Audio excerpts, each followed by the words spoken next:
The interregnum is over. VM is back, baby. I am joined by the big Signorelli. You know me, I am free beer tomorrow, aka Nick C. And we are finally going to give you our summation of Seminar 3. Long awaited. It's been, I mean, I don't know, 2 years or something, like literally Yeah, less than that maybe, but like a very long time that we've been working on this seminar. yeah, We don't plan on taking as much time for the with the next next one. few seminars. Not that they don't deserve Yeah, the extra attention, but I mean, we have lifespans yeah. and there's a lot of material to cover here, but Unless you're like yeah, in a big cartel that you could afford the time to read line by line. we But can't. We gotta I also work with wonder how people. they like ever finish the seminars like doing that. I mean, I think they just have kind of unspoken agreement that they're not going to talk about what they fish. I don't know if we ever will. That the whole idea is not about like covering every chapter till the day we expire and making sure that we are like these completionists. It's just that every seminar and every chapter has so much in it. It's so rich with content that it's easy to get hung up Yeah. Well, I on mean, the details. So if we learn anything from Lacan, even if we do expire, we still persist because of the signifier. So we would just be signifiers floating in the real. exactly. Exactly. So it's up to you, Gen Alpha and Gen Yeah. Beta, to continue our work. If you're listening to this right now, young man, young woman, young NB, you shall continue the work. Yeah. Given the fact that you mentioned the final summation, I think just going off the dome, I think like if there are any people who haven't watched the prior um segments, well, you're in for a treat. And I think we should kind of summate exactly what the seminar entails. It's called Psychosis. And what Lacan wants to do is pretty much in his teaching give a different perspective or a different way of analyzing the structures of psychosis from his dictum of return to Freud, given the fact that you could see this exists still today with modern analysis and other forms of psychotherapy that diagnose psychosis based upon either it's the DSM-5 or based upon affective dimensions of aggression, frustration, etc., which he explicitly mentions at the end of this chapter, or in modern psychiatry. In this case, Lacan is criticizing his own roots, which is in existential psychotherapy and psychiatry under Karl Jaspers. And Karl Jaspers is a German existentialist and phenomenologist, but his understanding of psychosis is about finding meaning in these you could say paranoid delusions, hallucinations, meaning making or trying to make sense of what the patient is going through. But this is radically different from what Lacan wants to do. In returning to Freud, Lacan wants to look at um, contra neurosis, which is structured around repression, something that Freud hints at, which in German it's called Verwerfung. And we see in this final chapter, Lacan actually uses the word for the first time, foreclosure, right? Foreclosure, yeah. Foreclosure. But before we even get into this, Lacan wants to take a look at how we could situate psychosis through speech. And he's so keen on saying this is not a matter of reducing the matters of psychosis to a language game or a reduction based upon language, but speech, right? And I mean, he gives a definition of what he means by speech and how he situates it with neurosis. Speech is when the message is received by the subject of the unconscious in an inverted form. and the unconscious is the discourse of the other, capital O. It is the law. It is constituted by the symbolic order. This is how he wants to situate what the analyst needs to be in, is the, big O, because that's where the subject of the unconscious meets with this discourse that it's occupied in, right? But for the psychotic, and I'll just stop right here, maybe you have something to add. The big other is in fact excluded from this discourse, from this speech. And so the speech that the psychotic is situated in is between its own ego and like a virtual other. And this virtual other is sort of created through the delusion that it maps out, Right. And this is something that we've been very hung up on recently because we have been rereading some prior chapters. We both reread, I forget which chapter is which numerically, but on nonsense and the structure of God. And I've just been to the butchers. And rereading this last chapter in light of those two chapters, and you can always refer back to the other videos that we've made on those chapters,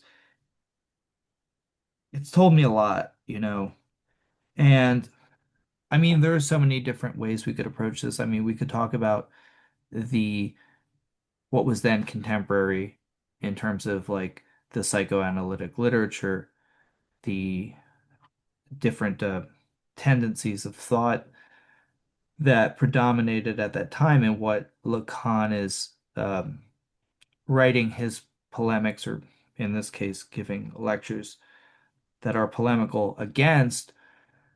And that's a context that we need to keep in mind, especially when we're reading this last chapter.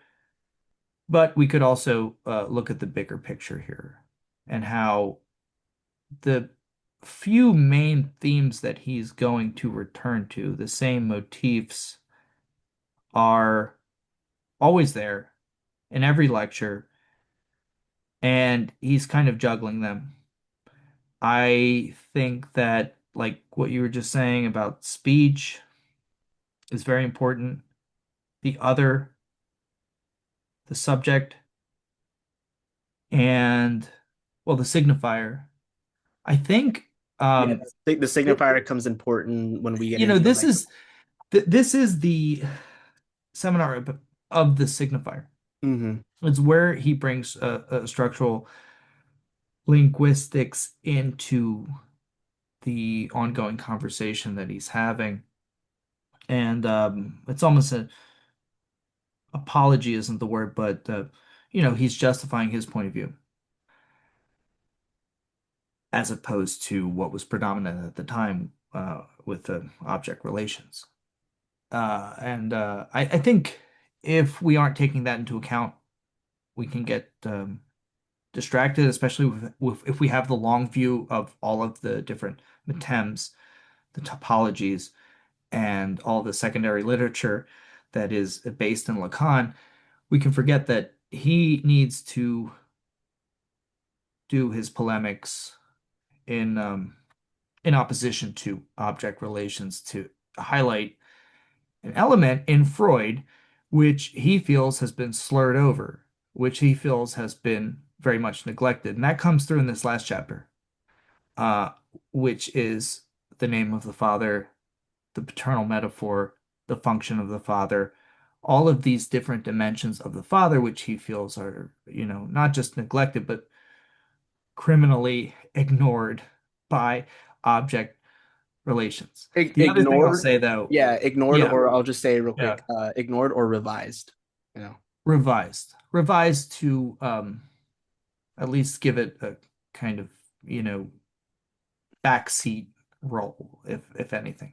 They don't see the centrality of the name of the Father. Correct me if I'm wrong, but it's not seen as like a central mechanism here. No, at least for object relations, it's usually around the mother and the breast, right? But I think with the function of the father, and a key theme about the father is not like the biological father himself, but the symbol of the phallus, which is in conjunction with the father function, which gives value to, if there's anything that the object relations miss out, is the fact that the breast is only of importance if there's already a phallic function in place to give it value. Yes. That, and okay. I do want to get back to speech too, because that's something I wanted to talk to you about because you have a much keener sense of what some of these distinctions are between speech, the signifier language, all of that. That I'm very interested in. But I'd also like to get back to what you were saying there because we're talking about Oedipus. The next seminar is going to be about Oedipus. It's going to be about the phallus. He doesn't really even mention the phallus, as far as I remember, in this seminar until this last chapter. Maybe he does, but there's no key mention of the phallus that comes to mind in seminar three until So, we get so here. he briefly mentions it in those two chapters, the two parters on the question of the hysteric, but he doesn't really define them. He only describes it as having a gestalt effect and situating the choices that the boy and the girl will take in the Oedipus complex. The Yeah, boy, in fear of castration, will rival with the father because he wants the love of the mother, right? And his object choice is the mother's love versus the girl who takes a different detour and identifies with castration itself, trying to be the sort of object of desire for the father, right? right. And to be the father's love, in a sense. But yeah, he doesn't really define what it is. I think right here he gives a good not only description and analogy regarding the meteor or a rainbow, which I think you could probably give a better description than I could, especially offline. You really kind of give some good examples, but the also is more elaborate on the mechanism of the phallus and its importance for neurosis, but then what it does for the psychotic if it can do anything at all. Right. So, you know, it's funny because he did the same thing, I feel like, with the signifier because he doesn't really mention the signifier in seminars one and two. Not that I can remember, but it's like a key element that plays a motive role, and then it's only named when, the moment is opportune in a strange way, and then it's like there's an entire seminar dedicated to it. With the psychoses, I feel like, and I was saying this to you earlier today, that he approaches the signifier via what would be considered, you know, divergent in the sense of like neurodivergence today of a kind of a, clinical structure, which is not the quote unquote norm. And I think that's a really interesting way to approach, psychosis, but also this super important concept of the signifier. And to explain its function and to explain its, um, you know, uh, structuring activity in lieu of someone who is absent a key signifier, right, which is the name of the father. And that to me is the most important theme here in seminar three is what does it mean to not have the name of the father? What are the consequences of being in that situation? Yeah. One thing I'll add to that because I do want to reel it back into your question regarding speech and what you were Yeah. speculating on. But I think just to give us and whoever is learning and listening simultaneously, as Lacan says, those who have ears to hear, um, the importance, at least for the name of the father, in the context of civilization is that, well, on the level of intersubjectivity, on the level of being in a society based upon a pact, with the relations and agreements and kindness and politeness that we exchange with one another, there's always hate, there's always discontent, right? And of course, we could say that law allows this criminalization to be universalized. Zizek makes this point with Hegel, but what like Freud says in Civilization Discontent is that like, it's these ways that we have laws and regulation to alleviate suffering that keeps us from, for lack of a better term, killing one another, even though we still do it, even though there are regulations. Lacan will say that if we were purely on this narcissistic imaginary relation, that we would be bumping into each other in an aggressive way like bumper cars. Like bumper but cars, yeah. but he says in the beginning two chapters that it's the name of the father that acts as a barrier for that, right? Because what the name of the father does is embeds prohibition, right? Law embeds prohibition, and with it, it also has permission, right? And that's the one thing that we kind of take for granted, because when we hear the name of the father, we always think about the know of the father, right? The name of the father is the know of the father, as he'll expand in his later teaching. But with that, there is a permissive side of what the father enjoys, right? So there are forms of enjoyment that are then structured by the law of what he'll say in his later teaching, especially in Seminar 7, this question of utility, what is useful, right? Especially when permission and the permissiveness of the father also takes on a legal standpoint for civilization, right? But that's all I'll say about that. But what was your question again regarding speech and how it relates to psychosis? I mean, no, it's I think it's like okay, we have the signifier.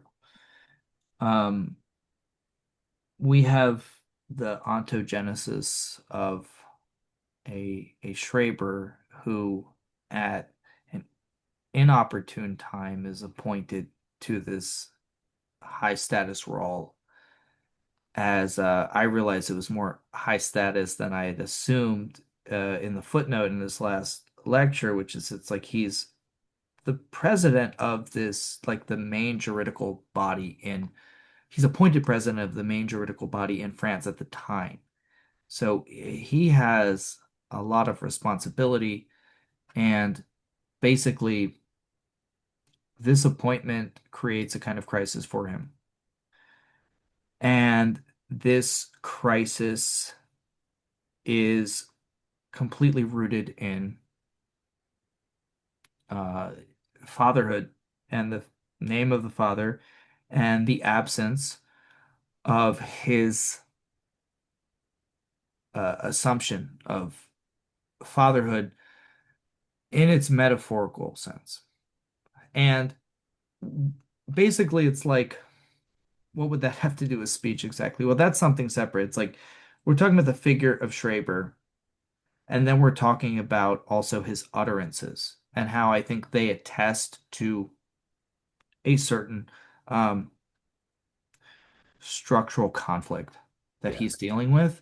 And I'm I gonna share think, my yeah, screen, but keep talking. I want to share my screen because I want to elaborate on exactly what you're. because I think that like on the one hand we could harp on endlessly about foreclosure and about the signifier in some sense like reappearing in the real and being foreclosed.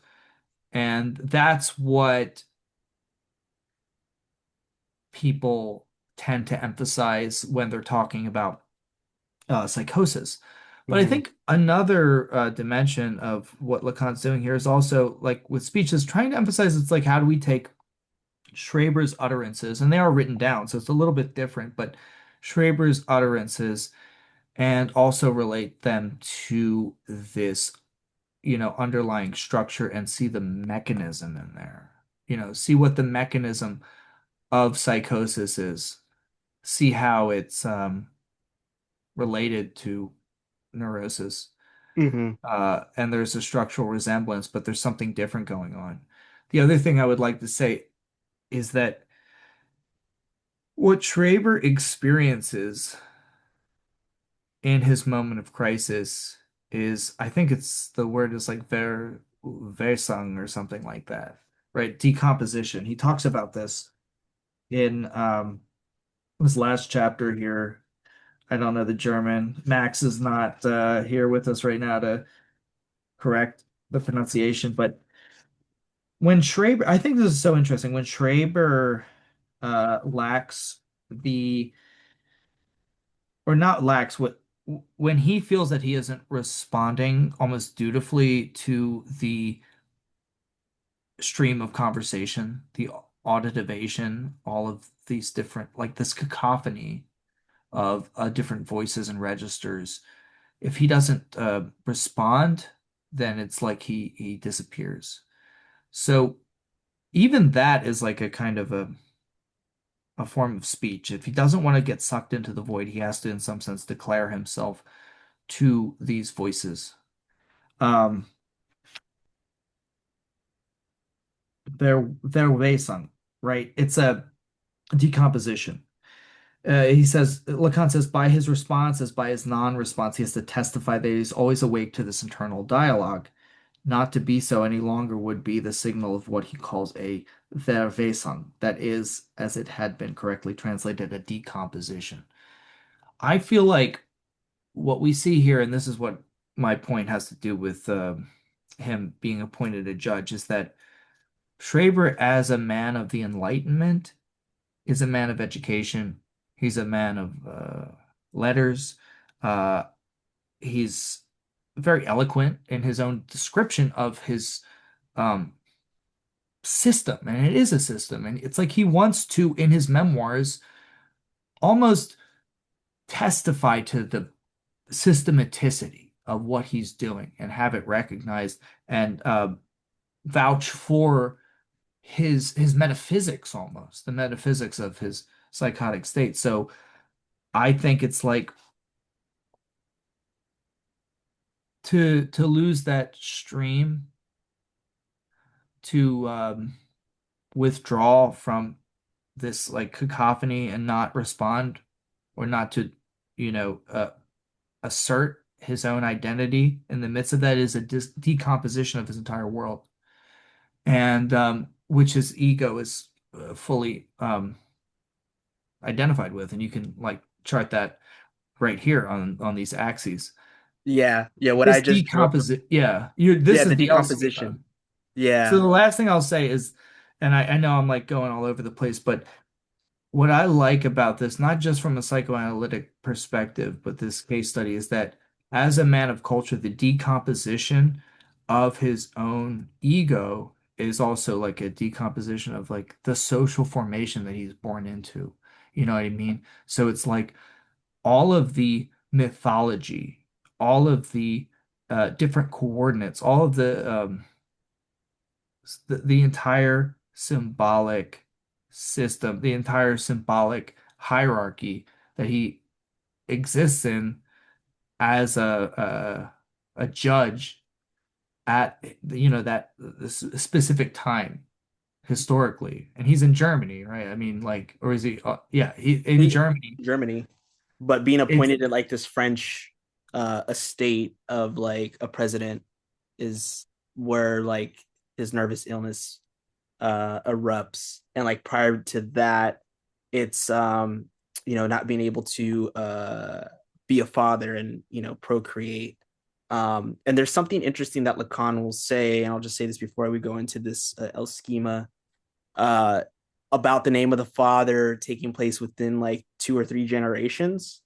yeah, It's funny that he says this because I'm reminded of something that our friend of the show and comrade Daniel Tutt talks about the name of the father. You could trace it from like 2 or 3 generations back. And it seems like for Schreber, this is a generation where this name of the father somehow skips because of the way in which he is not fully encapsulated by what this name of the father does or means for him. And so you could see how not only a generation skips, but what socially would entail his alignment with it, and on a subjective level, how this will manifest as a psychosis. But when we talk about speech, right, and what I drew, this is Lacan's infamous diagram in the early years called the L schema. And this is how we map on speech and use the word like coordinates or grid. This is exactly what it is. So what we have right here in this blue vector, we have ES, which is the actual German term that Lacan will use from Freud, which gets uh, oddly translated into id, but it should be translated as it, right?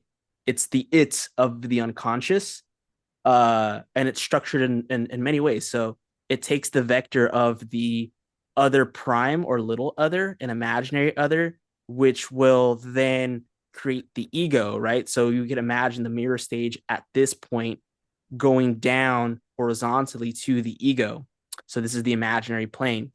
But then we have the unconscious, which is going to be the place of the big other, which sends a message and structures the id or structures the it that speaks, right?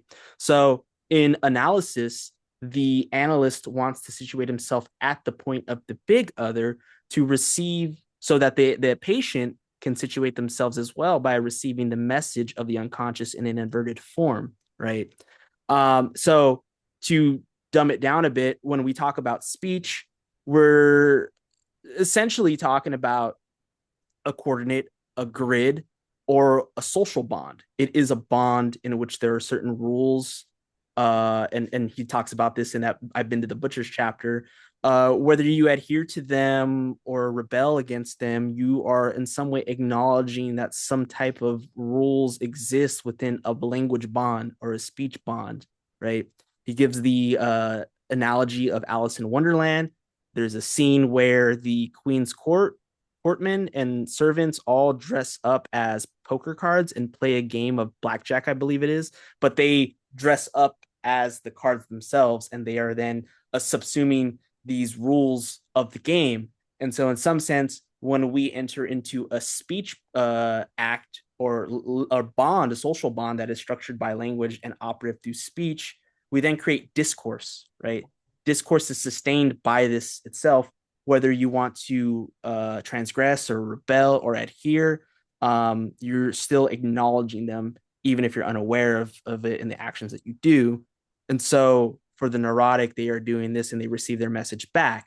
Now, in terms of Schreber or in psychosis in general, what happens is that this access disappears, right? It's excluded. So all we have right here for the um sorry, all we have right here for the psychotic is this, right? So what happens is that they are too identified not only with the ego, but the alienation of the specular other.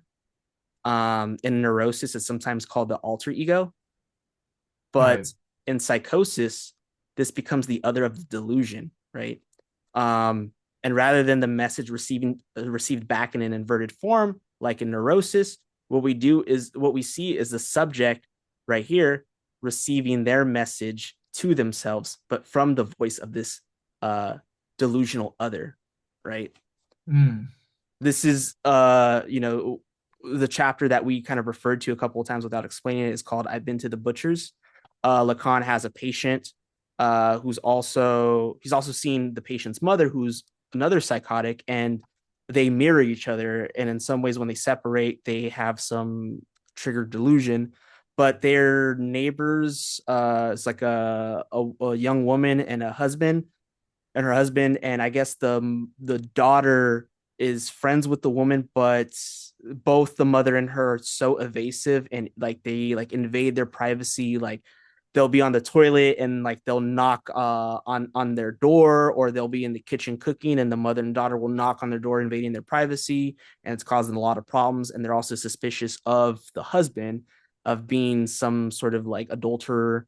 I forget the details really, but the main point is that the patient, the daughter, tells Lacan about how she encountered this suspicious husband one day walking in, and apparently, supposedly, she accounts that he tells her something, and she says, which is translated from French into English, "I have just been to the butcher's," which I always forget if this like has a sort of connotation of being sexual. Um, but then the response is supposed to be from the man she encountered. He says "sow," right?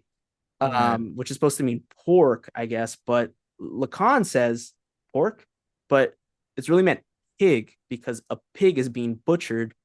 And the whole moral of the story is that from this suspicious person, she is really having a delusion of being cut up, of being fragmented, and it's projected onto this other of the delusion, where really she's receiving that message. I have been to the butcher's, sow, meaning I have been to the butcher's because I am a pig that's being cut up and fragmented like my world and myself.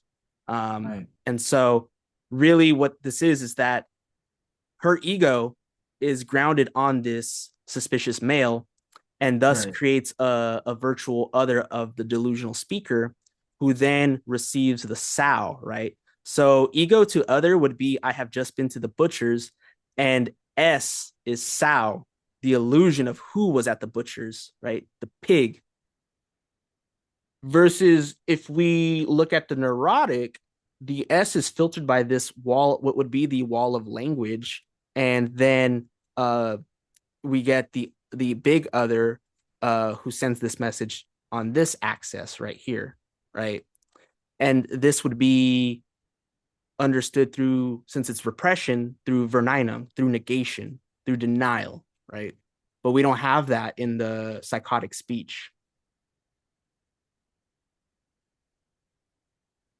Right. Well, there's this like idea of inversion, right? Yeah. So this is what I wanted to ask you earlier is it's like it seems like all the messages sent to the other, the field of language, are essentially demands, coded demands, Yeah. Yes. coded, and that the idea of the inversion of the message is that you make a demand, and this is, I'm speaking from the point of view of a kind of everyday neurosis. You make a demand, and what you receive back is what was inside your demand. It's turned inside out. That's the inversion. Yeah. That's the idea of the inversion. Right. And Which that brings in the is question of desire as well for the neurotic. Uh, right. Like whether you supposedly get what you want, whether you ask for something and get it or get denied it or something, the idea of neurosis would be that you send your message out into the field of the other. And that would assume that you have already, in some sense, entered into the pact that instantiates an other. yes. However you conceptualize that other, you've entered into that pact that instantiates the other. Yeah. Um, So correct me yeah. if I'm wrong, because I know you had been like when we first started the seminar, you were the one that had kind of put out these two distinctions of speech, which she mentions is like fetus and faint, right? So for the neurotic and for the one who puts their message out into the field of the big other, which is the field of signifiers, the field of language, and the locus of speech, all these different ways that he defines the big other. But fetus is these like encrypted language games, and he gives the example, you are my master, right? And then the other person is invoked in that process by saying, then you are my slave, right? Or I am your master, and the one that's being addressed is recognized and responds, I am your slave.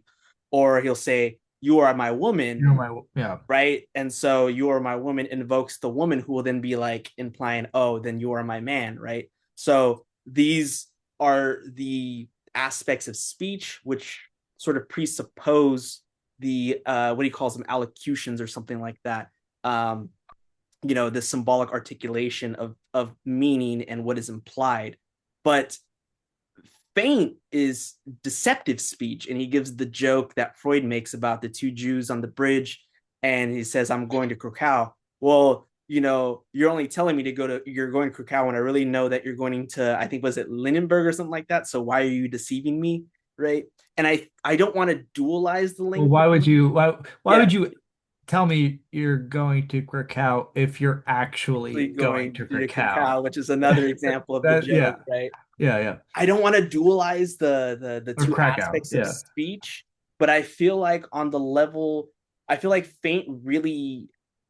becomes grandiose in the psychotic, where speech is always deceptive, right? Yeah.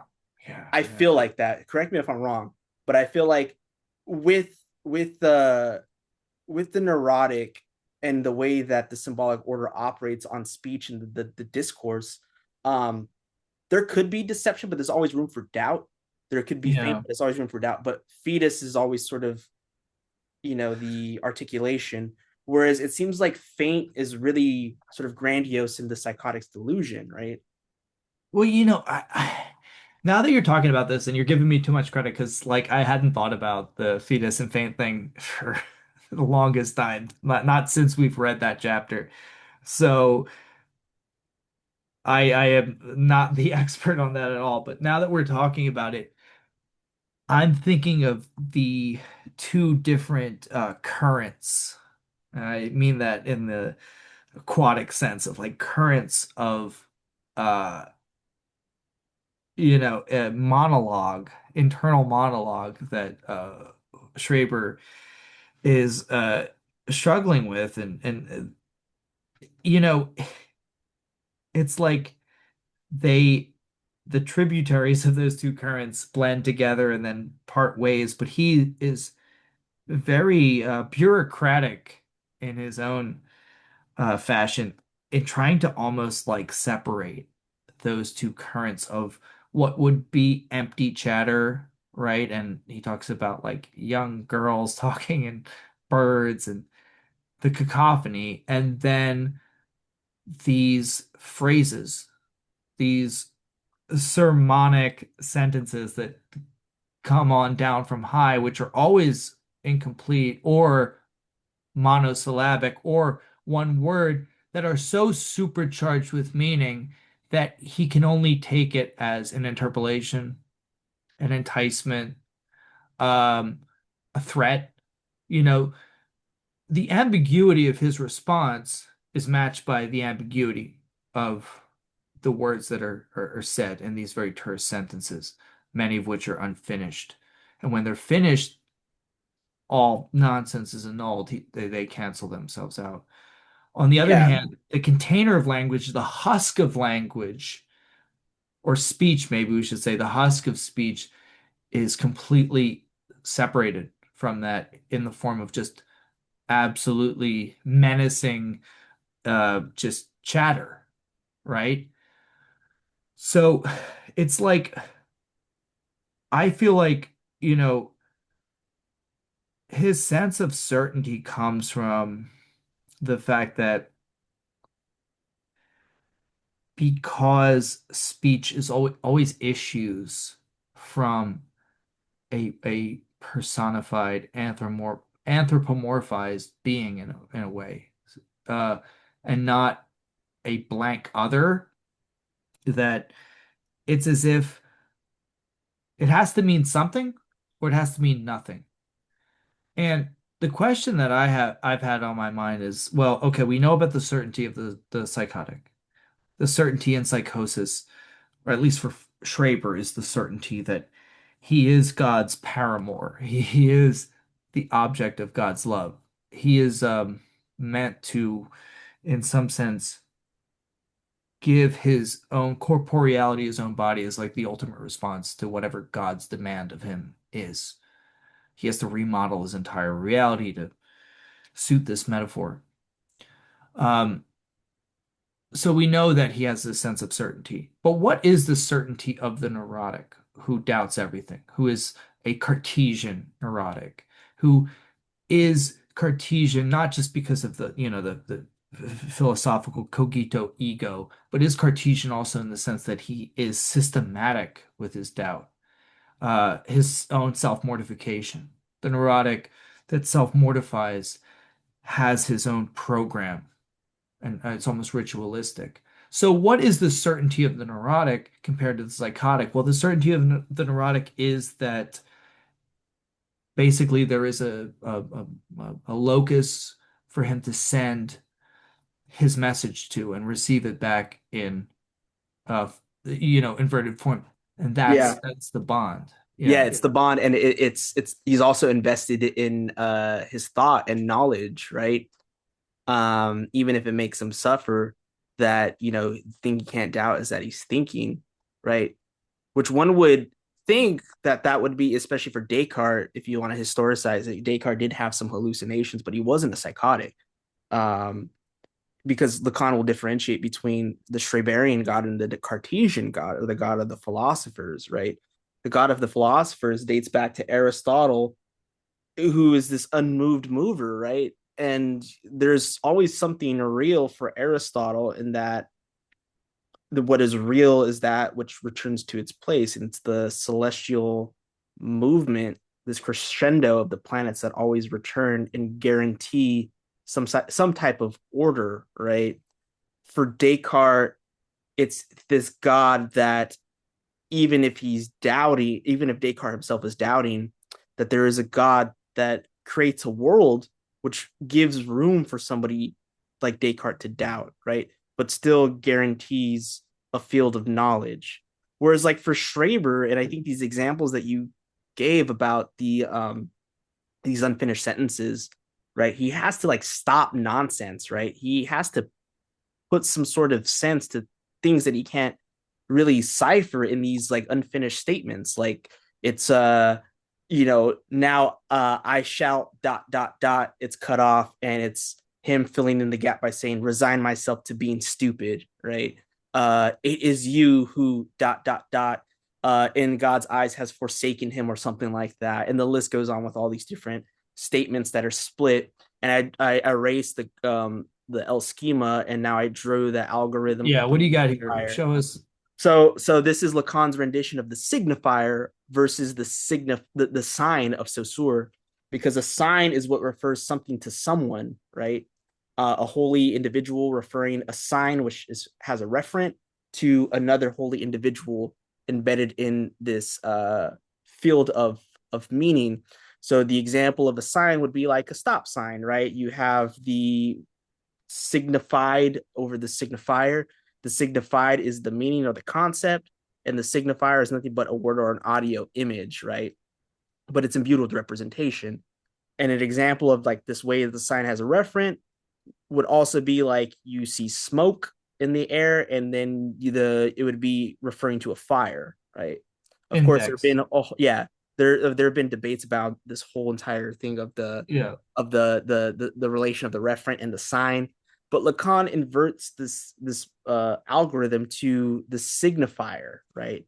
It's the signifier that's privileged, because what the signifier does is it instantiates a law of not only differentiation but difference itself, and it also overcomes this problem of nominalism and naming, and the word and object correspondence, that merely all things that we see in the world have designators that correspond to them.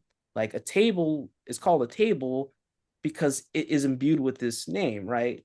Um, and the list goes on and on and on. But the point is that what Lacan does, because Saussure stops at this idea of, well, the referent and the sign are arbitrarily linked, right? There's an arbitrary relation. But Lacan stops that by saying it's not that it's arbitrary, it's just that when you look at it from the level of the signifier of difference as a law, it's contingent, right? There's a sort of dialectic of necessary contingency, right? That comes to that. And so what we have up here is the law of difference and contingency. And from its movement, we have the effect of signification at the bottom, which would be the signified.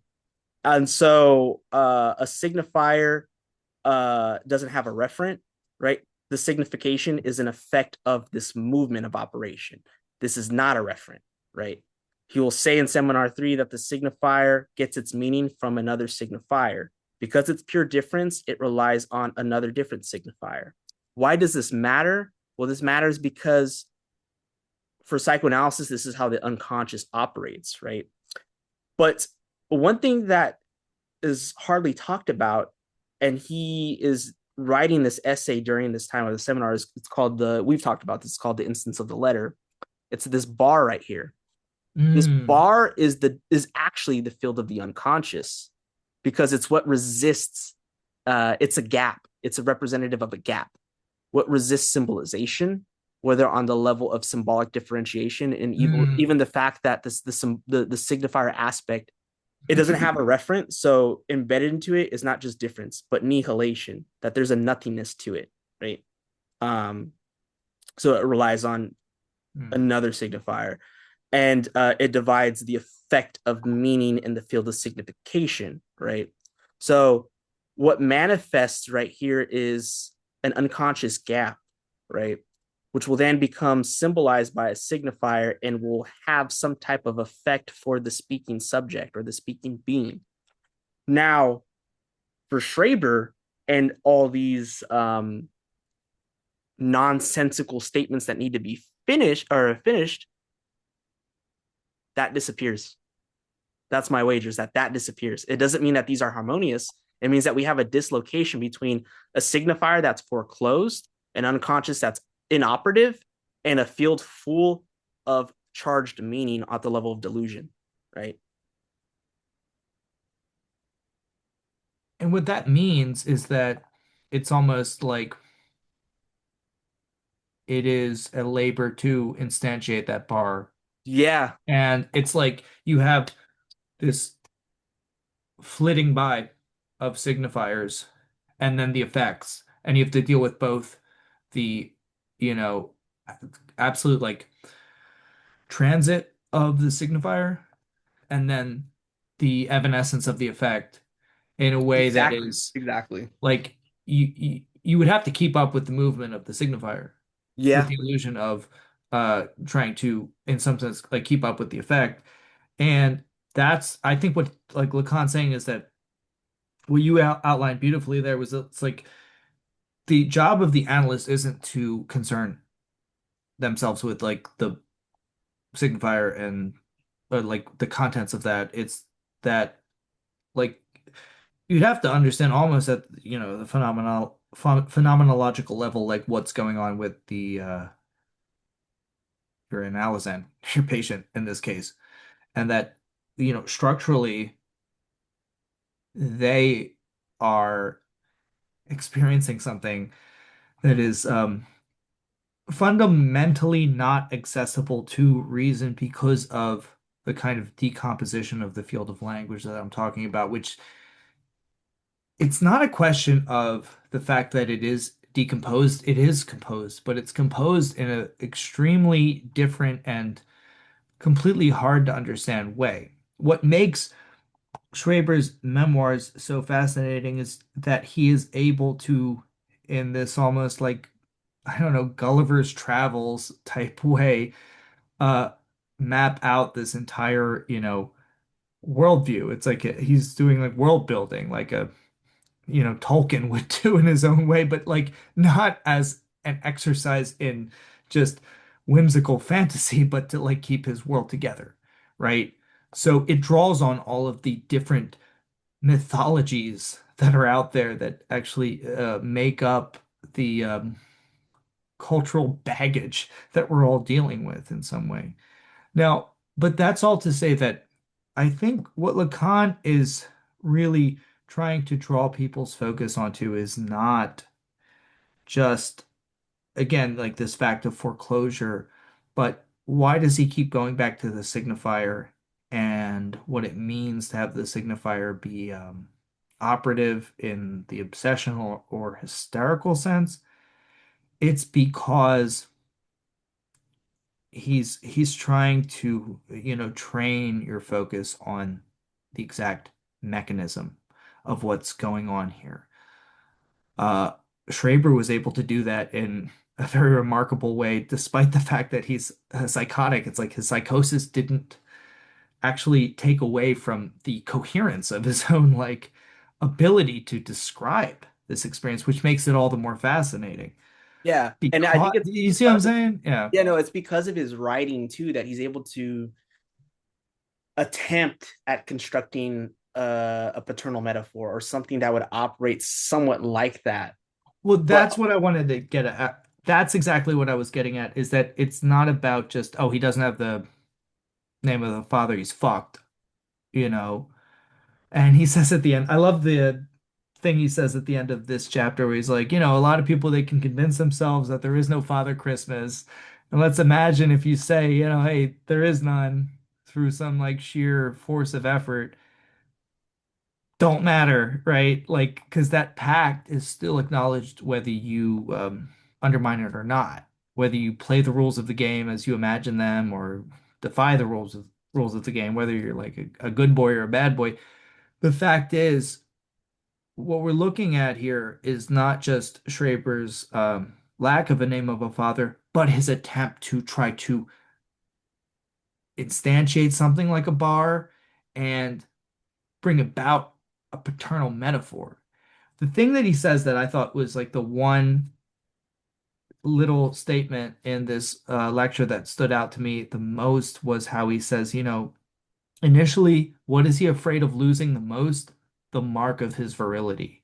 What does he become? He accepts his entmannung or something like the his unmanning, his transformation into the receptacle for God, which will eventually lead to like the incubation of a new human race, the recreation of civilization. Yeah, and that makes me think of the whole thing where Lacan says that the formula for atheism is not God is dead, but God is unconscious. Because I think that like for the typical, like, let's say like the Sam Harris bro or the Richard Dawkins atheist, they are conforming to the rules of Christianity, whether they realize it or not, even in their sort of debates of like making a laughing stock of like fundamentalists or Islamists, etc. They're still conforming to like the monotheistic narrative of morality and humanity at the level of the name of the Father and its articulation, versus someone like Schreber, whose God seems to be way different from the law of the Father, right? Um, and I can't help but think of like, so if Nietzsche is the one who gives the formula of God is dead, I don't even think that Nietzsche himself. This would also have to we'd have to ask Daniel about this since he's doing a lot of work on Nietzsche. But I also wonder too if like it's safe to say that, and I'm not talking at the level of diagnosing Nietzsche personally, but Nietzsche's philosophy as somewhat aligned with, a foreclosed name of the Father as well, in which like the Ubermensch is like a new dawn, like uh, that aligns with like what Schreber's trying to do, right? Two men of the Enlightenment. But like with Schreber, at least it's like he goes undergoes this unmanning, right? This transformation, and being God's lover, and also trying to repopulate a new world, right? And this is structured around uh his narcissism as well, which is something that is also important into the seminar, is Freud's essay on narcissism.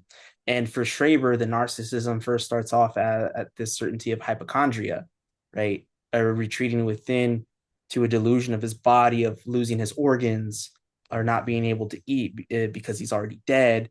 And then it transforms into fabricated men, his soul being murdered, right? Again, the projection of himself onto a virtual other. Um, but within this writing of his memoirs, which he thinks is also going to be worthy of theological pursuits and answers to science, right? Uh, he's transforming himself in the delusion, but also trying to create something like a paternal metaphor. But I think the main thing that Lacan talks about in terms of the signifier operation and the neurotic versus the psychotic is one of temporality, right? It's like there's no time factor or temporality for Schreber to be able to constitute and quilt these memories Yes, and yes, this yes. narrative together, right?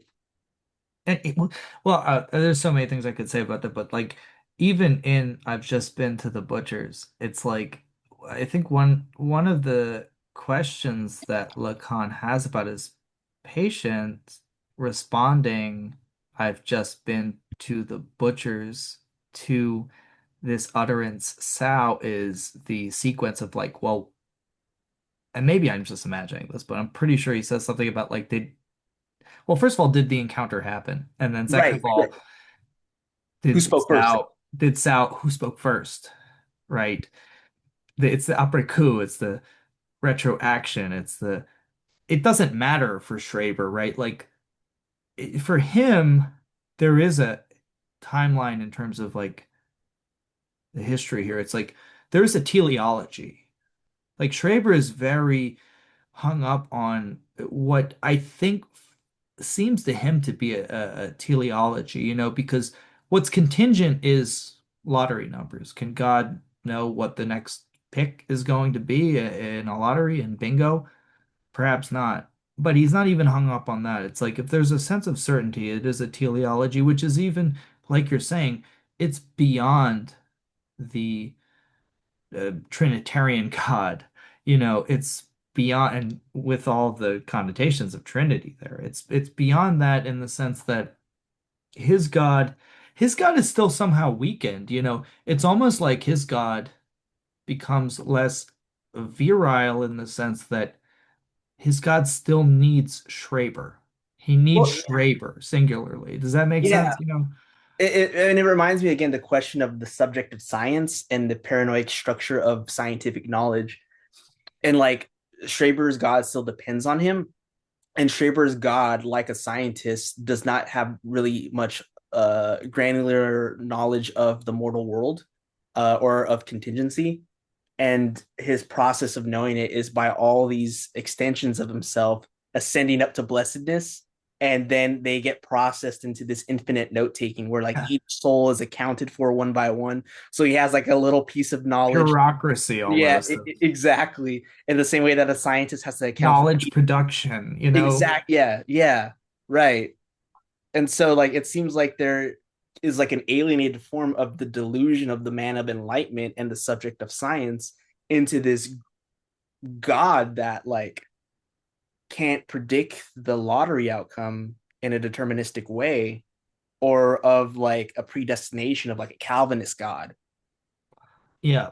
And I mean, all of these paradoxes of God are enfolded into well, any one of the, I mean, you could debate whether, the Luther's God is any different from the God that the papacy is supposedly the vicar for. But even setting that aside, it's like within our own social formation, there is all of these paradoxes are completely collapsed into one another and folded over one another in a way that they just sort of out create this outcome of a law. And it's we practice obsessionality to avoid dealing with what for Schraber and for many of us are central questions. It just for Schraber, the urgency of it has to do with the fact that it's his own survival, essentially. It's survivalistic. It isn't just an academic exercise. It isn't just a pondering the universe. It's like, and this is where questions of ideology and other like entry points into political economy and any other, number of like philosophical um, streams of thought like could come in, but it's the fact that Schreber's decomposition is also a decomposition of what we think of as at that time, especially like the civilized world. And it does ultimately depend on the signifier. We were talking about speech originally, and we're talking about time, and we can bring the time factor in and get away from some of the cultural stuff. But it's like, all right, let's take a completely different direction here and talk about what he says in this chapter, because we haven't talked about this chapter in particular, because he Yeah, talks about the we're building rainbow. it up. Yeah, we're And building it up. this rainbow example, it's What does it's that have to? actually It has it's to do not with, so easy. yeah, He because what talks we're about getting at is this function of again what we talked about, and now I think we could finally transition to is the phallus, right? What exactly is this phallus? Because this is something that like is a Freudian ingenuity in scientific discourse. Freud was a man of science, and also for psychoanalysis as a new theory and practice that it has been revised by detractors and what Lacan is polemicizing against. They're not accounting for the phallus or the Oedipus complex, right? And so he's using this sort of materialist analysis of the phallus via this thing of the rainbow, right? Yeah. Well, basically, it's like we have the rainbow. We have well, the ring. Let's start with this idea of the ring. Yes. Yeah, He he has a really critique of takes Ernest Jones. he Yeah. takes some shots at Ernest Jones, unless there's something that's like mistranslated from the French where he calls him like the master's brat. At first, I Right. thought he was talking about something in that the essay by Ernest Jones, and then I read it and there's no mention of anything like that. So I was like, oh, he's talking about Ernest Jones. He's like So calling it right. is it a criticism of Ernest Jones. I don't know the name of the the essay is actually in the Creed. It has to deal with this presentation, and I think No, I it is, read some of it. yeah. No, what I'm saying is that like he He says calls the him the master's master's brat. brat, but he's Yeah. talking about Ernest Jones. I thought he was Yeah. talking about someone that Ernest Jones was writing about, like a character or something. It's like, no, Ernest Jones is the Is the master's brat. master's brat. Yeah. Yeah. He's like and I love this. I think it's so funny. He says like, Ernest Jones is talking about the ring in his symbolism essay as if it's like The marriage nothing ring. Yeah. like but he's like as if it's like you take nothing and then put something around it as if you know if you were explaining to someone how to make macaroni you would say take a hole and put flour around it. It doesn't make any sense, right? You wouldn't be like take a hole, put flour around the hole. um it's like there's no hole unless there's the flour. Anyways, Because the it's hole is like already symbolized in the Lacanian logic. because he's really taking some shots at Ernest Jones here, and what Ernest Jones is.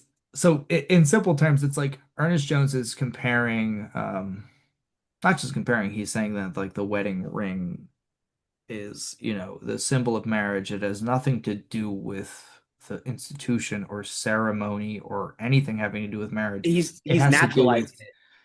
Yeah. like the vagina, basically. Right, right. Oh, like You put the finger in the hole sticking like it you in put your dick in a like that. vagina. Oh, so that's the whole. And then Lacan's like, well, first of all, even if that were like, if we're gonna go off of that logic, would it make more sense for the anus to be like a ring? He's Right. got a point. He's like, that like a tight orifice that like where you could get, your finger stuck in it. He's like a vagina is more like a mollusk, which I think is funny. But he's like, that's not the point. He's like, if you can't symbolize the ring to begin with, then there's no such thing as a ring. You have to be able to symbolize it before the fact. And he's not trying to say, like, well, this is where this symbol comes from. This is where this symbol comes from.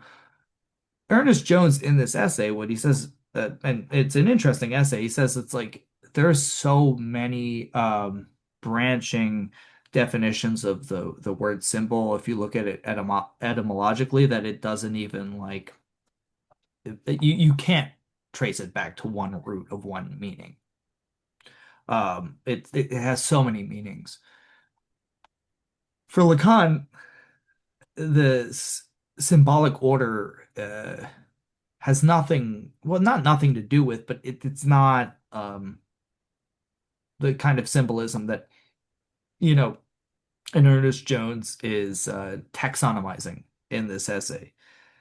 And what he says is like this ring, it's like something that we can symbolize um, before the fact, before the fact of encountering any phenomena.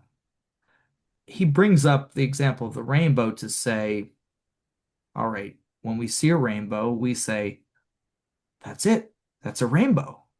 And it is kind of like that because you don't see a rainbow every day, but when you see it, you're like, holy shit, there are such things as rainbows. It's almost like a moment you're like, there's a rainbow. Wow.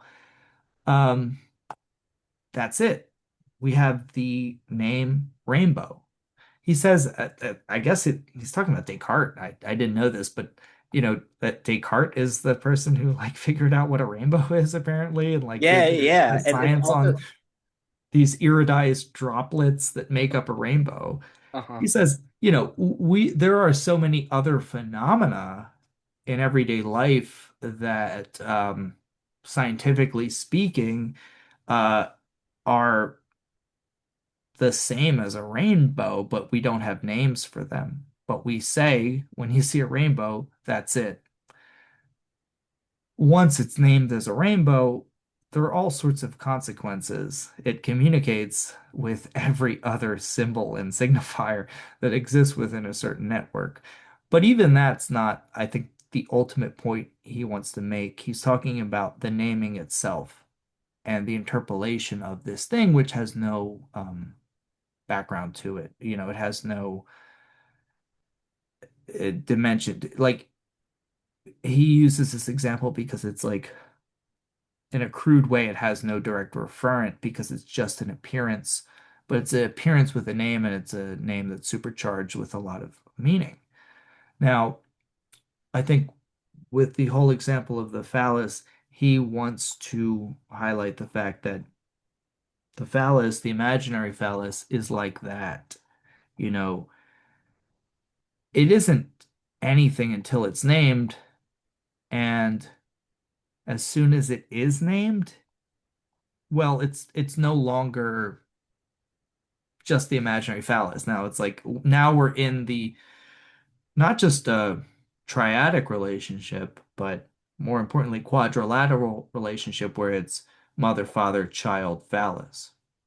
Yeah. And before you continue, like Yeah, yeah, go ahead. to really elaborate on that example of the rainbow, he says that that is it is the presupposition of it all, and whether it's the a phenomenon of the appearance of the rainbow, or to even say that it was or it is not, is all presupposed by the initial naming of that is it, this experience of pointing that is it.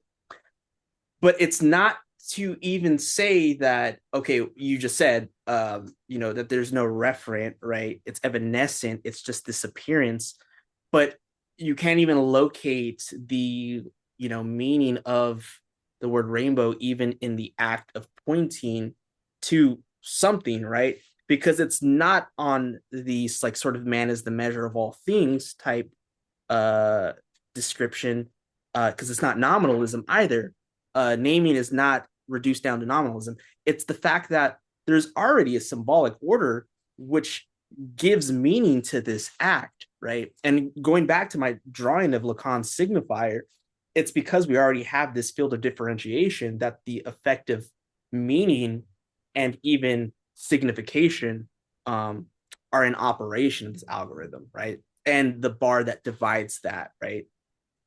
Even the example in the instance of the letter of like the bathrooms that have the man and woman name, and you have the bar of the division between the little boy and the little girl, and when they're in a train, so they're divided by like this curtain, and they're on a train, and they could barely see, where they're at, but the boy sees when they stop at the train station a bathroom that says ladies, and Yeah. he's like, oh, look, we're ladies. It says, welcome, we're ladies. And the little girl slaps him. No, you idiot. Can't you see we're gentlemen? Because she sees on the one side. But unless you're reading, like, I don't know, Coptic or, some type of, calligraphy or something like that, you still adhere to these rules that of meaning, right? And even if you couldn't understand any other language but your own, but you saw a sign, you would still acknowledge it as some type of writing with some signification. So you still operate on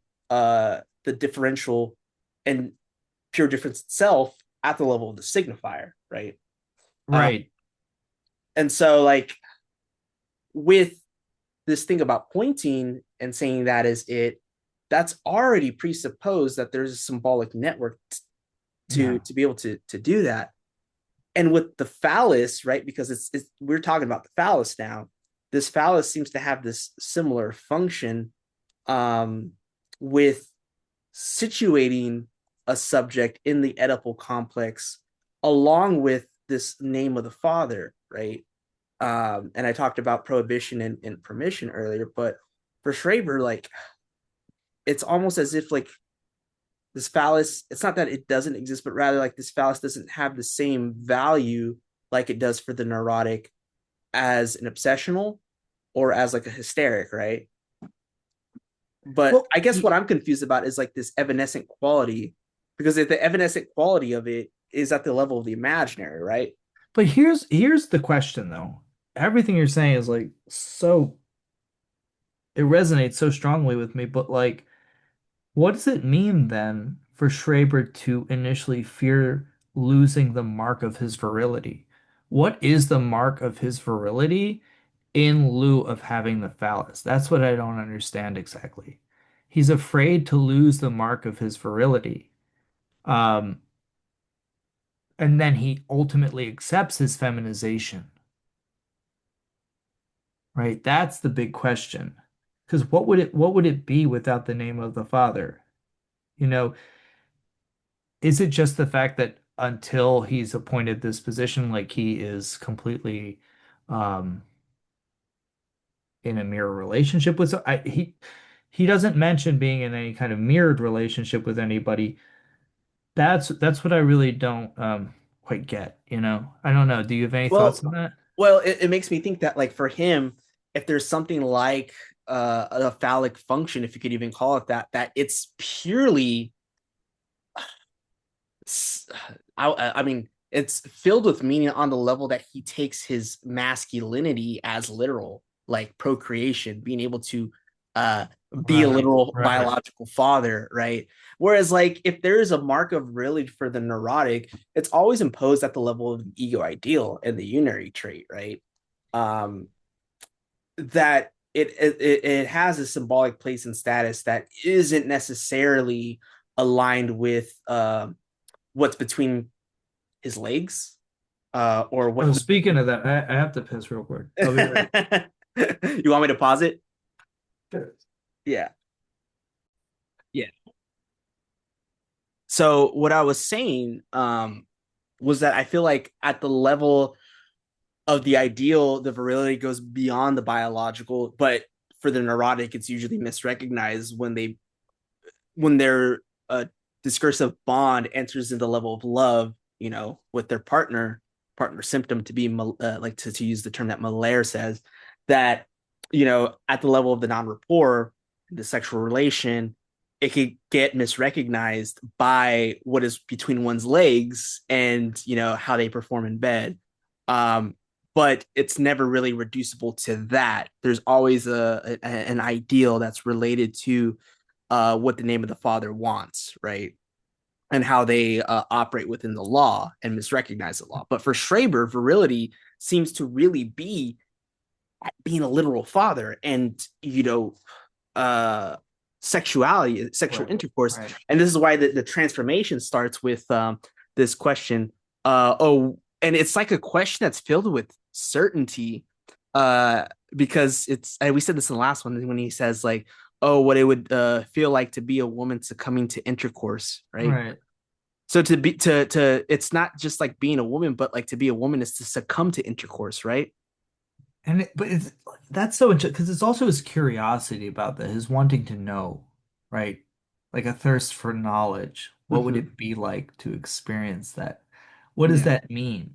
He doesn't take that question to make him any less of a man, like right, as having the effect of unmanning him exactly. It's not about yeah, no, you made a really great point there, which is that he is trying to answer an unanswerable question, which is what does it mean to be a father?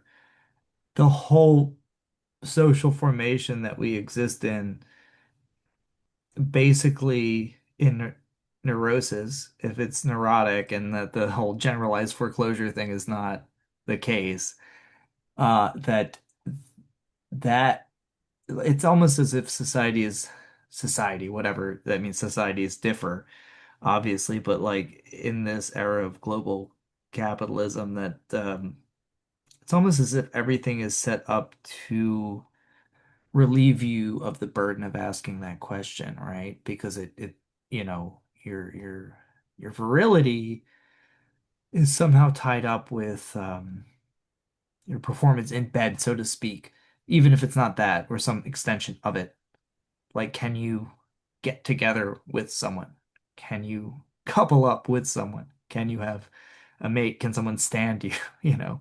And this isn't like a heteronormative thing either. It's just like, you know, um, maybe I'm going off in a different direction here with it, but like you're saying, the partnering, right?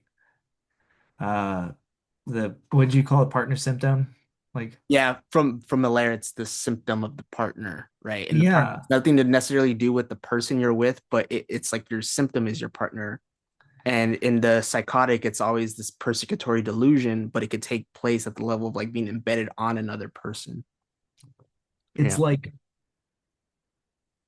it's not just this is what I've been getting at though. It's not just about the absence of the father, it's also about just a real like existential questioning of what is a father. It's almost like if I'm going to be in this position of like being appointed judge or president of the council of the state, right? It's like and his colleagues are like 20 years older than him. It would in just a regular neurotic, uh, it would create all sorts of crises. But for him, it's like it does kind of become a philosophical question of like, what is a father then if I'm going to assume this position? Something that civilization has no answer for, and Mm-hmm. it's structured around not having an answer for it in a sense. Yeah, yeah. I mean, and again, like going back to another chapter, one that I really loved the most was lesson 10. It's the signifier and the real. And when he talks about the discourse of freedom, like everything about this discourse of freedom uh actually is the opposite, if not even an obstacle of freedom, right? And so what this discourse of freedom really amounts to is individual liberties that one has at their avail that they could pursue. And when one is encountered by another in this discourse of freedom, should I get married? Do you think I should take this job? The person isn't going to respond with a sort of ulterior motive or thought like, oh no, fuck this person.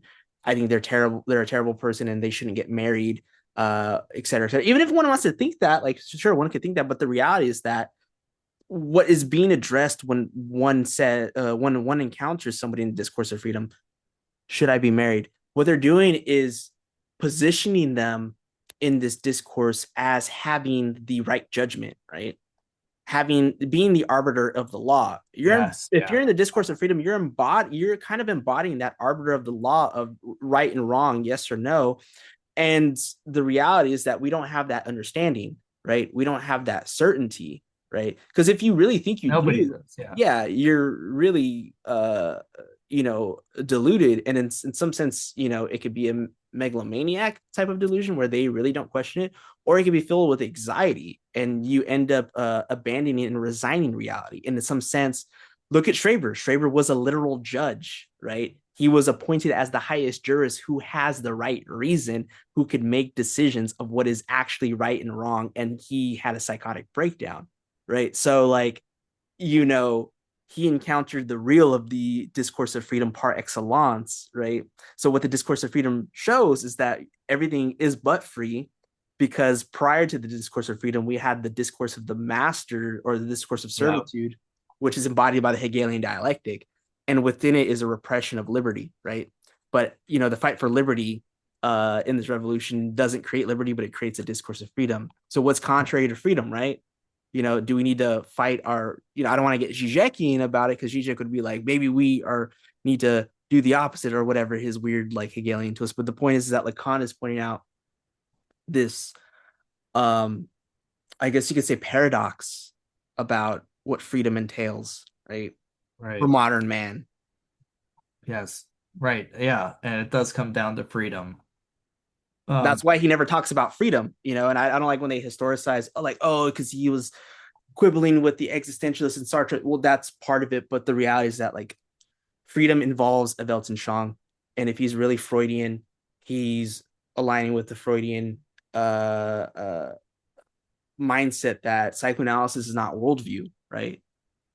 well, I mean, to put it simply, it's like, well, what is free association? You know, it's like, Exactly. what is free? It's well, I mean, Schreber experiences freedom in that he is a martyr to and a witness to the freedom of the signifier. You know, he doesn't have to free associate really to get to, all he has to do is, well, I mean, give his memoirs to, came up with his own solution. I know you got to leave soon, but I wanted to end it with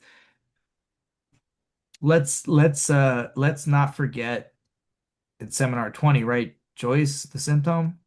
Oh yeah, 23, 23. 23 I meant to say. Joyce, the symptom. Like, you know, I love Ulysses, I love Joyce, and I love the coincidence of Lacan and Joyce, and they wrote a whole seminar about him because who is Joyce? Like Joyce isn't, I don't think you would consider him literally a psychotic. I don't think Joyce was psychotic, but Ulysses is the novel, the masterpiece par excellence of psychosis. And why?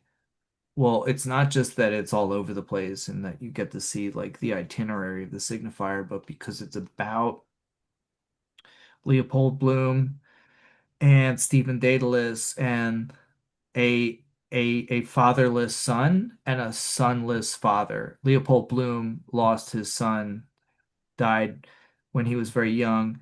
Stephen Dedalus has a father, but he's like a deadbeat. You know, he's a drunk. He's not in his life. He's looking for a father. The whole story is a 24-hour period in Dublin where they meet up. Really, you know, Stephen Dedalus is the protagonist of Portrait of the Artist as a Young Man. So this is the continuation of his character.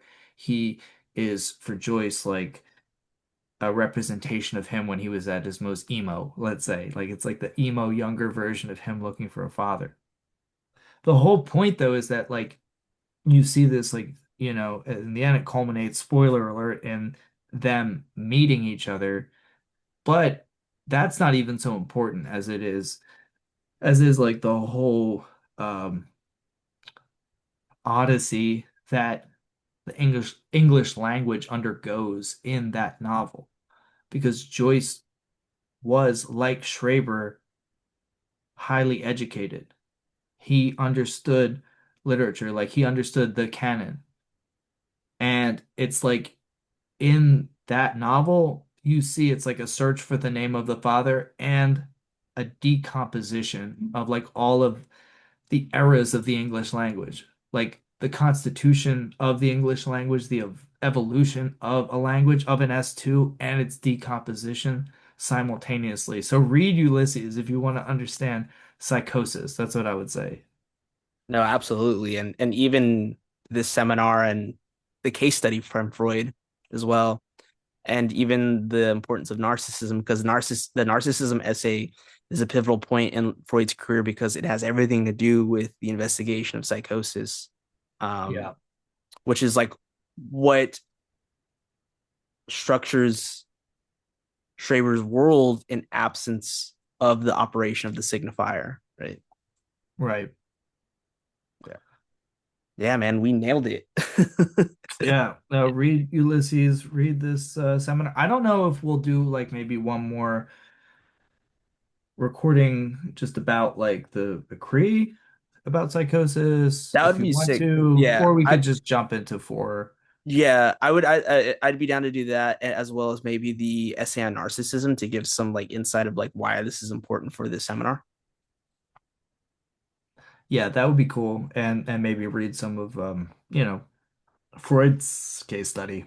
It's Hmm. really Hmm. I need to comment on that too, but yeah. Yeah, that was good. We made it to the end. Fuck yeah, it's been Yeah. like 2 years. We're not going to take this long with four. Or no, not at all. It'll be more economical. And we got other projects in the works too. Yeah, for sure. All right, everybody. Well, to be a true Lacanian, we don't leave any rhyme or reason, but we're gonna cut it right there. Tune in next time.